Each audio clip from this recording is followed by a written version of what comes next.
नमः परमहंसास्वादितचरणकमलचिन्मकरन्दाय भक्तजनमानसनिवासाय श्रीरामचन्द्राय यत्र यत्र रघुनाथकीर्तनं तत्र तत्र कृतमस्तकाञ्जलिं बाष्पवारि परिपूर्णलोचनं मारुतिं नमत राक्षसान्तकं सीतानाथसमारम्भां रामानन्दार्यमध्यमाम् अस्मदाचार्यपर्यन्तां वन्दे गुरुपरम्परां वन्दे गुरुपरम्परां नमोऽस्तु ते व्यासविशालबुद्धे फुल्लारविन्दयतपत्रनेत्र येन त्वया भारततैलपूर्णः प्रज्वालितो ज्ञानमयः प्रदीपः। बोलिए कृष्णद्वैपायन श्री व्यास जी महाराज की जय। जगत गुरु श्री स्वामी रामानंदाचार्य जी महाराज की जय।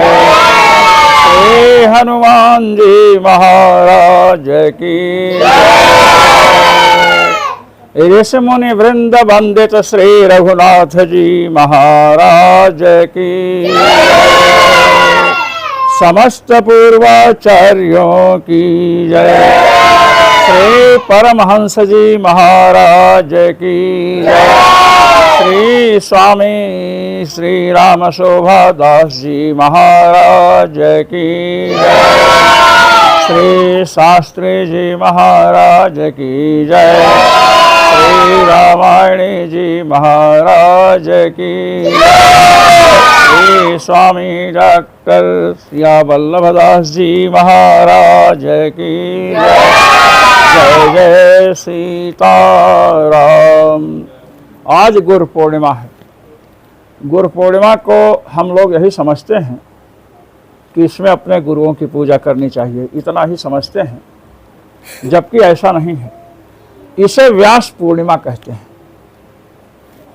आषाढ़ मास के शुक्ल पक्ष की पूर्णिमा को भगवान नारायण ने जगत के उद्धार के लिए श्री व्यास जी के रूप में अवतार लिया। महाराज जी कृष्णद्वैपायनम व्यासम विद्धि नारायणम प्रभुम। भगवान कृष्णद्वैपायन व्यास जो हैं साक्षात नारायण हैं और ये श्री नारद जी के शिष्य हैं। श्री नारद जी के महाराज 4 शिष्य हैं, 2 बूढ़े हैं और 2 बालक हैं। वो कहते हैं कि चेला बनाना हो तो बूढ़े को ही मत बनाना, 1 गिलास पानी की जरूरत पड़ी तो बूढ़ा कहाँ से ला देगा आपको। और बालक को बना लिए तो कोई विशेष गंभीर समस्या पर विचार करना तो बालक क्या परामर्श देगा। तो उन्होंने 2 बालक शिष्य बनाया, ध्रुव और प्रहलाद, और 2 वृद्ध शिष्य व्यास और वाल्मीकि। तो व्यास और वाल्मीकि जी ने श्रीमद् रामचरित्र का पूरा वर्णन किया महाराज, व्याख्यान, और श्री व्यास जी महाराज ने श्री कृष्ण चरित्र।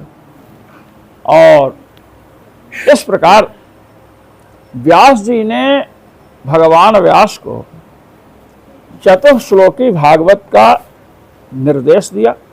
और व्यास जी महाराज ने स्त्रियों को तथा जो लोग वेदों का अध्ययन नहीं कर सकते, वेदाध्ययन में स्त्री और शूद्र का निषेध है और देवताओं का भी निषेध है। महाराज जी देवता भी वेदाध्ययन नहीं कर सकते हैं, क्योंकि वेदाध्ययन करने के लिए यज्ञोपवीत अनिवार्य है और यज्ञोपवीत ब्राह्मण क्षत्रिय वैश्य तीनों का होता है और देवता मनुष्य में आते नहीं। तो देवता शूद्र और स्त्री एक श्रेणी में हो गए। देवताओं के समकक्ष कौन हो गए? स्त्रियां और शूद्र, क्योंकि देवता भी वेदाध्ययन नहीं करने का अधिकारी हैं, ये भी नहीं। लोग कहते हैं स्त्रियां या शूद्रों के साथ पक्षपात किया गया, ऐसी बात नहीं। हमारे यहाँ तो देवता जिसकी हम पूजा करते हैं वे भी वेदाध्ययन के अधिकारी नहीं। हम पूजा करते हैं, आप हमारे पूज्य हैं, किंतु आप वेदाध्ययन के अधिकारी नहीं हैं। क्यों नहीं हैं? क्योंकि आप न तो ब्राह्मण, अब देवता तो मनुष्य से ऊपर हैं, तो मनुष्य के अंदर ही 3 विभाग हैं, ब्राह्मण, क्षत्रिय, वैश्य। तो ब्राह्मण, क्षत्रिय, वैश्य का यज्ञोपवीत संस्कार होता है। 8 वर्ष में ब्राह्मण बालक का उपनयन कर देना चाहिए, 11 वर्ष में क्षत्रिय का, 8 वर्षम ब्राह्मणम उपनयित, 11 वर्षे राजन्यम, 12 वर्षे वैश्यम, बनिया का 12 वर्ष में। अगर ब्राह्मण का संस्कार 16 वर्ष तक नहीं हुआ महाराज जी, तो होगा क्या, वो व्रात्य में आ जाएगा, और व्रात्य के द्वारा किया हुआ श्राद्ध, पिंडदान, कोई भी पितरों के लिए कार्य करे उनको नहीं मिलेगा। इसीलिए आज यज्ञोपवीत की उपेक्षा होने से घर घर में पितृदोष है, सबके पितर कुपित हैं। क्यों?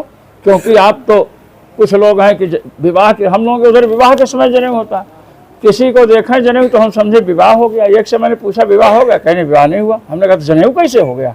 मतलब ये अज्ञान व्याप्त है गोंडा इत्यादि जनपदों में। तो 5 वर्ष के बाद ब्राह्मण बालक का यज्ञोपवीत कराते हैं मिथिला में।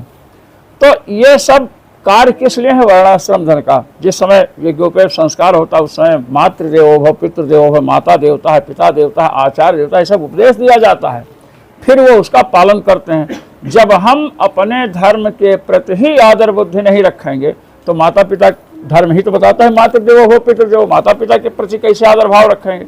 और माता पिता के प्रति यदि हम आदर भाव नहीं रख रहे हैं, जिन्होंने हमें 9-10 महीने गर्भ में रखा, पालन पोषण करके पढ़ाया, तो हम राष्ट्र और समाज के प्रति आदर भाव सद्भाव कैसे रख सकते हैं? तो भगवान व्यास ने सोचा कि स्त्रियों को, शूद्रों को तो वेद पढ़ने का अधिकार नहीं, अब इनको धर्म का ज्ञान कराना है। भाई सन्यासी जो होते हैं उनको अग्नि का स्पर्श निषेध है। सन्यासी अग्नि का स्पर्श नहीं करते हैं क्योंकि उनकी क्रिया व्रिया सब हो चुकी होती है। तो सन्यासी को अग्नि कार्य का निषेध किया गया, लेकिन अग्नि से पकने वाला भोजन का निषेध नहीं है। अग्नि से जो भोजन बनता है उसको सन्यासी खाएगा, किंतु अग्नि छूने का अधिकार उसको नहीं है। तो वेद पढ़ने का अधिकार नहीं है, ठीक है, किंतु वेद में जिन पदार्थों का, धर्म का, परमात्मा का निरूपण किया गया उससे ये वंचित नहीं रहे। इसीलिए भगवान व्यास ने क्या किया? श्रीमन महाभारतम, महाभारत की रचना किया। अब महाभारत के विषय में जो मैक्स मूलर इत्यादि अंग्रेज आए तो अंग्रेजों ने ऐसा प्रचार किया कि महाभारत पढ़ोगे तो घर में झगड़ा होगा। ये हालत है, महाभारत पढ़ेंगे तो घर में झगड़ा होगा। और कुछ लोगों ने प्रचार किया है कि क्या बोलते हैं, साबूदाना खाओगे उसमें कीड़े, तो ये सब ये इसलिए किया गया कि आप व्रत छोड़ दो, कहा कोई फलहारे नहीं मिलता है, महाभारत होने से झगड़ा हो तो महाभारत ही न पढ़ो। ये सब मतलब चल रहा था। मैक्स मूलर ने एक पत्र लिखा जो आज भी लंदन में सुरक्षित है। उसमें लिखा कि भारत में मैंने देखा कि सब एक दूसरे का छप्पर उठाना हुआ तो 50 आदमी इकट्ठे हो गए। जो मेला, न कोई प्रचार कि कुंभ मेला कब लगेगा, कुछ प्रचार नहीं, और सब इकट्ठे हो जाते हैं। तो ये जब हमने पता लगाया तो पता चला कि ये धर्मशास्त्र पर इन लोगों की निष्ठा है, वेद पर, पुराण पर, स्मृतियों पर निष्ठा है। और जब तक इस निष्ठा को खंडित नहीं करेंगे तब तक ये अपने धर्म से गिरेंगे नहीं। तो मैक्स मूलर ने कहा कि हमने काल निर्धारण की एक पद्धति चलाई है। कौन ग्रंथ किस काल में लिखा गया, उसने वेदों का काल निर्धारण किया, महादुष्ट था, और स्मृतियों का, गीता का, उसने कहा गीता 1400 वर्ष पहले लिखी गई है। इतने धूर्त ये अंग्रेज होते हैं। अंग्रेजों ने हमारे साहित्य को नष्ट किया है, और मुसलमानों ने जो साहित्य के प्रतीक हैं, मंदिर हैं, आश्रम हैं, इनको नष्ट किया। तो भगवान व्यास ने क्या किया कि भगवान व्यास ने महाभारत के बहाने स्त्रियों को, शूद्रों को, जिनका वेदाध्ययन में अधिकार नहीं है, अब स्त्री शूद्रों के लिए बनाया, तो ब्राह्मण को निषेध कर दिया। क्या कि ब्राह्मण न पढ़ें, क्षत्रिय न पढ़ें। ब्राह्मण क्षत्रिय वैसे तो पढ़ते ही पढ़ते हैं, महाभारत की कथा करनी होगी तो ब्राह्मण बैठकर कथा करेगा। तो व्यासोच्छिष्टम जगत सर्वम, महापुरुषों ने कहा कि संसार में जितनी रचना है, जो भी दिख रही है, वो व्यास जी का उच्छिष्ट है। जैसे हम लोग भोजन करते हैं और हमारे भोजन करने से जो थाली में बच जाता है उसे कहते हैं उच्छिष्ट, जूठा। ऐसे ही व्यास जी की रचना से अतिरिक्त संसार में जितने कवियों की, महाकवियों की रचना क्या है, व्यास जी का उच्छिष्ट है। हमारे शास्त्रों में, मनुस्मृति इत्यादि ग्रंथों में उच्छिष्ट भक्षण का निषेध है, किसी जूठा नहीं खाना चाहिए, एकदम निषेध है महाराज। वहीं पर कुल्लू भट्ट मन्नर्थ मुक्तावली जो टीका किए हैं, वो कहते हैं पूरा व्याख्यान किए, किसी को जूठा नहीं खाना चाहिए। उसके बाद लिखते हैं गुरोच्छिष्टम तो भोक्तव्य में, अब गुरु का उच्छिष्ट खाना ही चाहिए। जैसे व्यास जी का उच्छिष्ट सबने कवियों ने, महाकवियों ने ले करके सारे संसार को दिया। कोई रघुवंशम लिख रहा है, कोई वासव दत्ता लिख रहा है, कोई मेघदूतम लिख रहा है। तो ये जो रचनाएं किया है व्यास जी का उच्छिष्ट है। तो संसार में जितना ज्ञान है वो सब ज्ञान क्या है? व्यास जी का उच्छिष्ट है। अच्छा, और गुरु किसको कहते हैं? तो गुरु में गु और रु दो शब्द हैं। तो गु शब्द अंधकार का वाचक है। गु शब्द स्पंधकार स्यात्, रु शब्द स्तन निरोधक, अंधकार निरोधित्वात् गुरुरित्यभिधीयते। गु माने अंधकार और रु माने अंधकार का विनाश करने वाला। गु माने अंधकार, तो कैसा अंधकार? कमरे में अंधकार हो और रु शब्द बोलो अंधकार दूर हो जाए तो हम अपना नाम बदल दें। गु माने अंधकार कह रहे हैं। गु शब्द अंधकार स्यात्, गु शब्द अंधकार का वाचक है। गु का अर्थ हुआ अंधकार, रु का हुआ अर्थ अंधकार का निरोध करने वाला। तो अंधकार का निरोध, रु शब्द, गु शब्द से अंधकार होगा तो रु से निरोध होगा? नहीं। गु शब्द किस अंधकार का वाचक है? जिस अंधकार को भगवान सूर्य, भगवान अग्नि, वरुण देवता, इंद्र देवता, बड़े बड़े देवता जिस अंधकार को नहीं दूर कर सकते हैं, उस अंधकार का वाचक है अज्ञान रूपी अंधकार। अभी आप कमरे में घुसे रात को, थोड़ा प्रकाश है और अंधेरा है, आपने रस्सी पड़ी देखी, आपको किसका भ्रम हुआ? सर्प का, सांप का भ्रम हुआ। समझ रहे हैं? अब सांप का भ्रम हुआ, जाक नक्शी में 100 डुबकी लगाइए, पूरे शिष्य समुदाय से सब लोग, महाराज जी वो अज्ञान दूर नहीं होगा। 100 बार 1000 बार शंकराचार्य जी ने कहा 1000 प्राणायाम करो, वो सर्प का भ्रम दूर नहीं होगा। क्षण मात्र में, आप बहुत बड़े योगी हैं, पुष्कर में 100 बार जाकर के डुबकी लगाओ, वो अंधकार दूर नहीं होगा। जब कोई आप्त पुरुष जिस पर आपकी श्रद्धा है कि ये सत्य बोलते हैं, आपको भ्रम हुआ और डुबकी उबकी सब लगा है नक्की में सब जगह, और डर रहे हैं कि सर्प काट लेगा, और मुरलीदास जी महाराज पहुंच गए, अरे कहे कि सर्प नहीं है, यह रस्सी है, आपने कह दिया, तो अंधकार महाराज, अज्ञान दूर हो जाएगा ना महाराज जी। अज्ञान का विनाश ज्ञान से होता है। तो अज्ञान रूपी अंधकार का विनाश ना तो भगवान सूर्य कर सकते हैं, बाहर का जो अंधकार है उसका नाश करेंगे। वरुण देवता, इंद्र देवता, जितने देवी देवता हैं, ये अज्ञान रूपी अंधकार का विनाश नहीं कर सकते हैं। अज्ञान रूपी अंधकार का विनाश ज्ञान रूपी प्रचंड सूर्य से होगा। और ज्ञान रूपी प्रचंड सूर्य किससे प्राप्त होता है? व्यास जी से और गुरुदेव से, अपने अपने गुरुओं से ज्ञान प्राप्त होता है। समझे कि नहीं? इसीलिए चूंकि व्यास जी प्रत्यक्ष उपलब्ध नहीं है, व्यास जी ने श्रीमद् भागवत महापुराण लिखा महाराज जी, और अंत में जब सूत जी वंदना करते भागवत के अंत में, तो कहते हैं संसार सर्पदष्टम यो विष्णुरातम अमोचक। संसार रूपी सर्प से डसे गए थे परीक्षित जी, तक्षक नाग काट लेगा, मर जाएंगे, हो गया शरीर दूसरा मिल जाएगा। संसार रूपी सर्प ने जिसको डसा है, उसको जन्म मरण के चक्कर से ब्रह्मा जी नहीं छुड़ा सकते, कोई नहीं छुड़ा सकता है। संसार रूपी सर्प से बचने के लिए श्रीमद् भागवत महापुराण, भगवत चरित्र, आत्मस्वरूप परमात्म स्वरूप का ज्ञान, ये ज्ञान भगवान व्यास ने उसमें दिया। और है, आप रामानंदाचार्य जी महाराज को लीजिए, शंकराचार्य जी महाराज को लीजिए, ये जितने आचार्य हैं, इनमें जो आचार्यत्व पाया है, महाराज जी ब्रह्म सूत्र का भाष्य किए।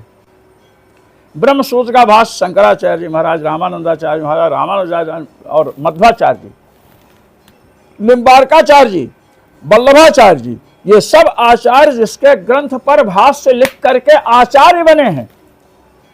महाभारत में भगवत गीता है, उस भगवत गीता पर भाष्य लिख करके ये लोग आचार्यत्व को प्राप्त हुए हैं। जो बड़े बड़े महापुरुष हैं, कोई शंकर जी के अवतार, कोई भगवान श्री राम के, और उपनिषदों के वेदांत के अर्थ को खोलने के लिए भगवान व्यास ने ब्रह्म सूत्रों की रचना की।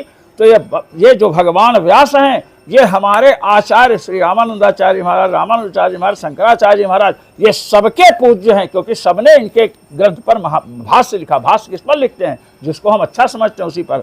इसलिए हम उस पीठ पर हैं। ये श्री रामानंद पीठ है। स्वामी जी महाराज आए हैं, क्यों महाराज जी 670 वर्ष के पूर्व यहाँ आए, और तो इस पीठ से हमने जो आज गुरु पूर्णिमा मनाई, हमने भगवान व्यास की भावना करके मनाई। कि हमारे श्री परमहंस जी के रूप में साक्षात भगवान बादरायण व्यास विराजमान हैं। और इस प्रकार हमने समस्त पूर्वाचार्यों का पूजन किया। तो हमें ये ध्यान रखना चाहिए भविष्य में कि हम अपने, अब व्यास जी तो मिलेंगे नहीं कि आपसे आम माला पहने, वो तो नहीं मिलेंगे। तो हमारे सामने जो हमारे गुरुजन हैं, हमारे संत महापुरुष हैं, जो भी हैं, उनको गुरु पूर्णिमा के दिन पूजा करें। तो हम क्या मानकर पूजा करें कि साक्षात व्यास के रूप में है, ऐसा मानकर पूजा करें। ये गुरु पूर्णिमा है और इसी को व्यास पूर्णिमा भी कहते हैं। तो व्यास जी के प्रति जिनके ज्ञान के आलोक में हम लोग अज्ञान रूपी अंधकार से बचे हुए हैं, उनके प्रति ये सच्ची कृतांजलि होगी, श्रद्धांजलि होगी। हम अपने भाव पुष्प को, भाव सुमन को उनके श्री चरणों में निवेदन करते हैं। और सर्वेश्वर श्री रघुनाथ जी की ओर से तथा समस्त हमारे जो पूर्वाचार्य सिद्ध महापुरुषों की गादी है महाराज। ये जो महापुरुष, सिद्ध महापुरुष हैं, इन लोगों की कृपा कटाक्ष से महाराज इस परंपरा में अनेक सिद्ध महापुरुष हुए। ये हम लोगों ने, आपने तो खूब अनुभव किया महाराज जी। इसलिए हम इन सबके श्री चरणों में व्यास स्वरूप मान करके इनके चरणों में कोटि कोटि नमन करते हैं, साष्टांग प्रणाम करते हैं। और इनके ओर से व्यास स्वरूप में जो महापुरुष हैं, इनकी ओर से आपको अनंत अनंत आशीष, शुभकामनाएं और जय श्री राम।